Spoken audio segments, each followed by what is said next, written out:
the Chase Freedom Flex, the Chase Freedom Unlimited, the Chase Student, the Chase Sapphire Reserve, and the Chase Sapphire Preferred. Your core Chase cards. You know, I spend a lot of time talking about these cards, and for good reason. You gotta give yourself a raise. They are great cards with great rewards. But if we take a step back, we can see they may have some big problems. I can think of 4 big ones. Problem 1, something almost everyone uses. With the Chase core cards, none of them have a dedicated gas category. Your core cards, meaning the ones that I mentioned at the beginning of the video. These are the cards that all work together with Chase UR points, which are the most valuable points in the Chase ecosystem. So this doesn't include Chase business cards or Chase partner cards. Now, one exception, the Chase Freedom Flex does usually have 1 quarter with 5% cash back on gas stations. But that's just 1 quarter out of the year. So Chase, I'm gonna need you to work on this one. Some of Chase's big competitors have their core cards offering this, like the Amex Blue Cash Preferred at 3% cash back on gas, or with Citibank with their Citi Premier card offering 3% cash back on gas, and the Wells Fargo Autograph card with 3x back on gas as well. Chase really lacks in the transfer partner department. You can see on the screen, this is what they offer through Chase. 12 airline partners. Let's compare this to American Express with 17 airline partners, Capital One with 15 airline partners, which is the ecosystem that I have been mainly focused on lately with that Capital One Venture X card. It has been my favorite premium travel credit card. If you are interested in that, link to that is in the description below. And Citibank with 14 airline transfer partners. And also check out the screen for their hotel partners, which I would say that is more even across the board between Chase and their big competitors. Now, as you see, many of these do overlap, and only a few are unique to Chase itself. And before I get to the next problem, it has never been a better time than to hit that like button and subscribe to my channel. Alright, problem number 3. It just keeps getting worse.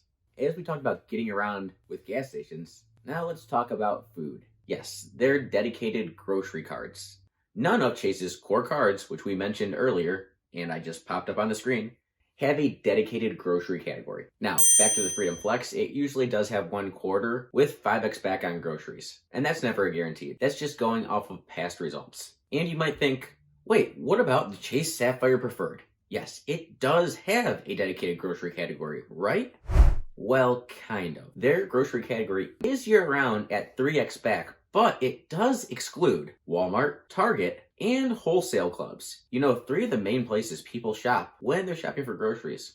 Oh wait, and I forgot to mention, you have to purchase your groceries online with the Chase Sapphire Preferred to get that 3x back. So if you're an online shopper, it doesn't hurt you.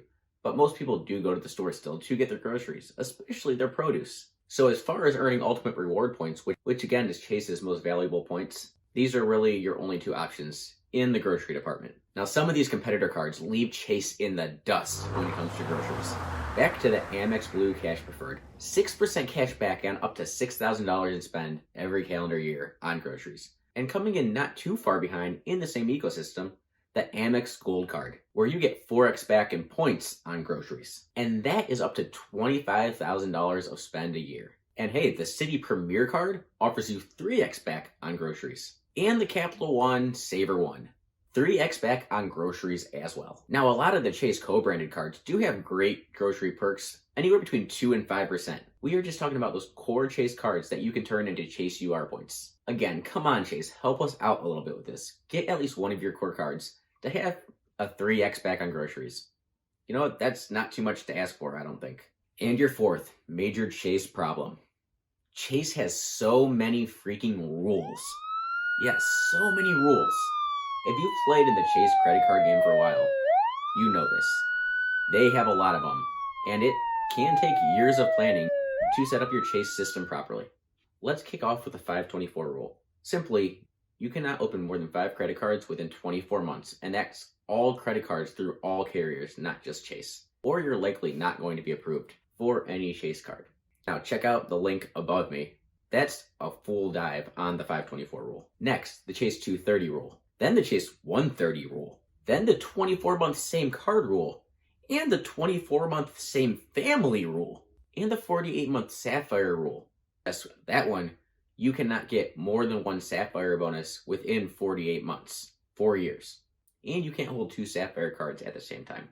Now, Look out in the future for a deep dive video on all of these rules. We're not going to slip that into this one, or this video would get way too long.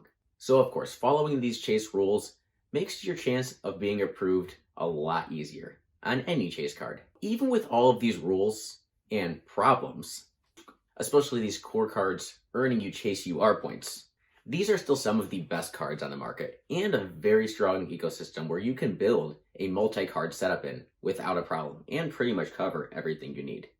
So overall, in my opinion, the chase ecosystem is still the strongest. They just have a little work to do. So going over these 4 rules, it's just something to think about when you're building your credit card setup. I'm not you. You have to decide which card's best for you and what benefits you will use the most. So if some of those benefits are on other cards, maybe you do have a few chase cards, but you have to bring an Amex card in, or a Citi, Capital One, or Wells Fargo card. I don't know. Look at the benefits on each card and pick the ones that are best for you. And maybe you are like me, and you're starting to mix and match outside of the chase ecosystem to gain maximum value, especially with some of these welcome offers. I hope you liked this video. Subscribe to my channel, and maybe give me a like, because I want to keep hanging out with you. And check out the links to almost all of these cards in the description below.